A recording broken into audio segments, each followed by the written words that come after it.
A paz do Senhor.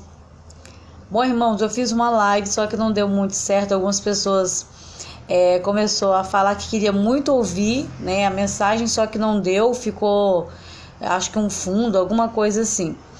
Porque eu estava transmitindo, né, para outra pessoa e acabou ficando muito ruim o vídeo. Então, eu estou fazendo um outro vídeo, né, para os irmãos entenderem melhor o que eu falei, porque não deu para entender na live. Bom, estava aqui estudando a passagem em Êxodo no capítulo 2, né, e o Senhor falou muito ao meu coração, muito mesmo. E é verdade que eu estava estudando para pregar essa palavra amanhã em uma igreja, só que é como se algo no meu coração me tocasse para fazer essa live. Em Êxodo no capítulo 2, a gente vai ver a história de Joquebede e de Moisés, uma decisão que essa mulher teve que tomar, uma decisão muito difícil de ser tomada. Talvez que eu ou você não conseguiríamos tomar essa decisão assim. Por quê? Joquebede está com Moisés nos seus braços. E esse menino já tem 3 meses. E difícil para uma mãe abrir mão de uma criança de 3 meses. Porque já amamentou, já tomou a criança nos braços, já cuidou, já se acostumou, né? E esse período de 3 meses é um tempo mais difícil que tem para uma criança e para uma mãe. A gente sabe que até os 3 meses algumas crianças têm cólica, alguns 3 meses choram muito, alguns 3 meses não dormem direito. Então Joquebede já passou todo esse processo, mas agora chegou a hora dela abrir mão, porque sai um decreto de Faraó. E o decreto é que todo hebreu que nascer menino tem que ser morto, né? Se nascer menina, sobreviva, mas menino tem que morrer. E mesmo ela sabendo, ela corre os seus riscos. Guarda o menino durante 3 meses. Aí a Bíblia diz que ela não podendo mais guardar o menino, agora ela vai ter que abrir mão. E a Bíblia diz que ela pega um cesto de junco e ela vai betumar ele. Betume e Pérez, a Bíblia diz que isso quer dizer como se fosse uma graxa, um pinche, misturado com material como se fosse uma borracha. E ele fica pegajoso, porém também ele é inflamável, mas fica pegajoso. E passa nesse cesto por dentro e por fora, tapa todas as brechas para que o cesto não venha afundar. Agora é interessante que a Bíblia diz que ela vai pegar e vai colocar à margem do rio, entre os juncos, ou dentro, no meio dos juncos, quer dizer, no meio dos juncos. Ela coloca o cesto no meio dos juncos. Se você estudar sobre os juncos, a gente aprende que ele é da família das juncáceas. O juncos, ele cresce entre 60 a 80 centímetros, ele é um cilindro, né? E interessante para você entender melhor, assim como a taboa, ele é bem parecido também. Como tem mais de 200 espécies de juncos, mas daquela época o que tinha era esse de cilíndrico, tanto em margem de rio como em pântanos, esses juncos cresciam.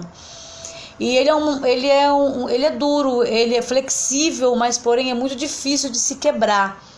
Mais flexível, mais difícil de se partir, né? Então, a não ser quando cortam, mesmo com algum material cortante. Fora isso, ele é muito difícil de ser arrancado, de ser tirado, muito difícil mesmo. E é no meio desses juncos, né, que Joquebede coloca esse cesto.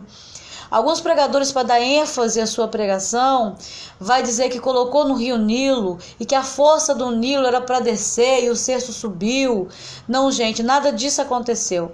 Todas as traduções que eu tenho aqui, que procurei, a Bíblia diz que Joquebede colocou entre os juncos, na beira, na margem do rio, não dentro do rio. Margem, beira é diferente, dentro do rio. Colocou entre os juncos. Então, por ela colocar o cesto entre os juncos, fazia com que o cesto não ia nem para frente nem para trás. Entre os juncos, esse cesto estava ali seguro, não se movimentava. Por isso que Miriam, a Bíblia diz que ela vai ficar a uma distância, olhando o que vai acontecer. Então, o cesto não se movimenta, mas ela vai ficar olhando o que vai acontecer.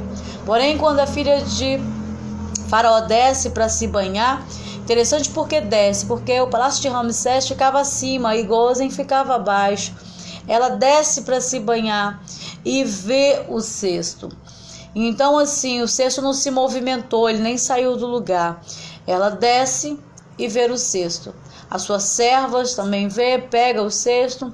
Interessante que depois ela vai chamar mesmo a mãe de Moisés para criar o menino. Talvez você está dizendo o que eu estou querendo dizer com isso. A decisão de Joquebede foi: eu deixo o menino ir e ele sobreviva, ou eu fico com o menino e ele morre. Às vezes tem algumas coisas que nós queremos reter, mas nós temos que ter cuidado porque pode morrer. E quando o Senhor está dizendo: vai, coloca para fora, joga isso, vai para frente, deixa fluir, e a gente quer segurar. Eu estou falando de ministério, posso estar falando de criança.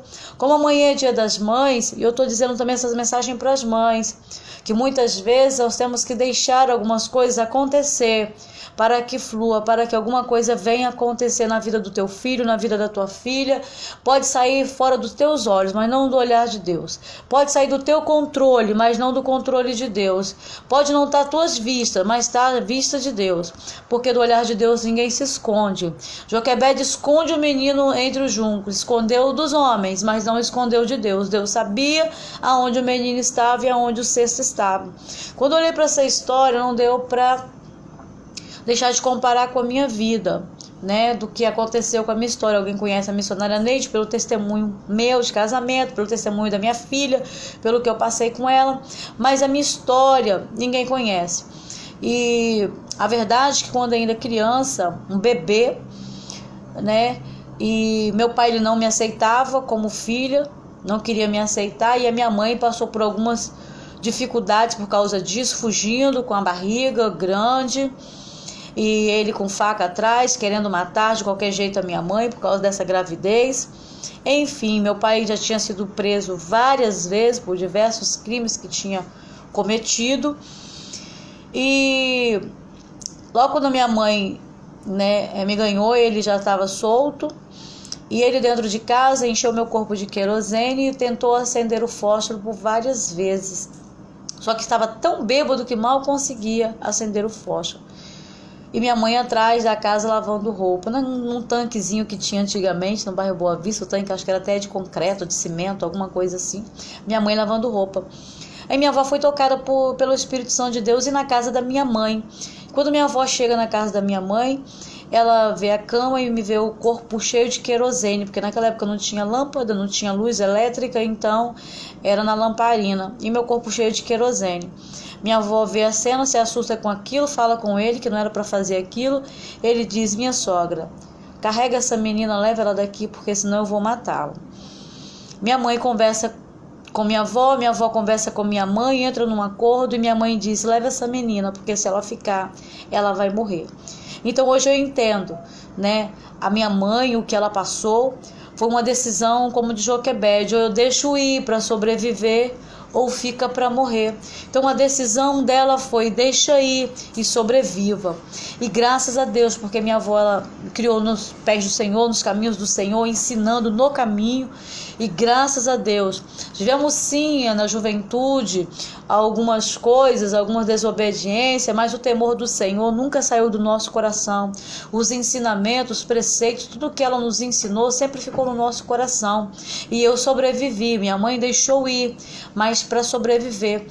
Então assim, hoje eu agradeço a minha mãe, amo de coração, apesar de não chamar ela de mãe, chamo ela de Isabel e chamo a minha avó de mãe, né? Então um carinho muito grande que eu tenho pelas duas. O bom é que eu tenho hoje em dia duas mães e tenho um carinho muito grande por elas, um amor muito grande pelas duas. Uma por ter deixado ir, a outra por ter criado, a outra por ter cuidado da minha vida, né? E ter me criado da forma que me criou.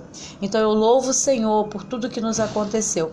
Então essa palavra que o Senhor colocou no meu coração a respeito dessa decisão de Joquebede, às vezes eu sei que é difícil para uma mãe deixar um filho ir. Eu sei que às vezes é difícil para uma mãe não se preocupar ou não, às vezes, sufocar. Nós, quando somos mãe a primeira vez, nós erramos muito. Eu errei muito, né? A gente erra muito com o primeiro filho. No segundo a gente já acerta algumas coisas. Mas qual foi a mãe que nunca errou? Né? Qual foi a mãe que nunca, às vezes por preocupação ou por amor às vezes até em excesso, né, a gente acaba sufocando os filhos. Então que essa palavra venha ficar no teu coração no Dia das Mães. Mãe, não se preocupa, Deus está cuidando do teu filho, Deus está cuidando da tua filha.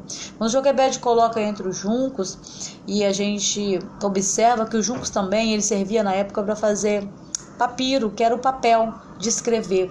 E eu creio, colocar entre os juncos é colocar entre um papel para escrever uma nova história. Colocar entre os juncos é estar guardado, é estar ali preservado. Então, às vezes, a atitude de uma mãe, de um pai, é de preservar o teu filho, né? Então, não esqueça disso, não esqueça disso. E o interessante do junco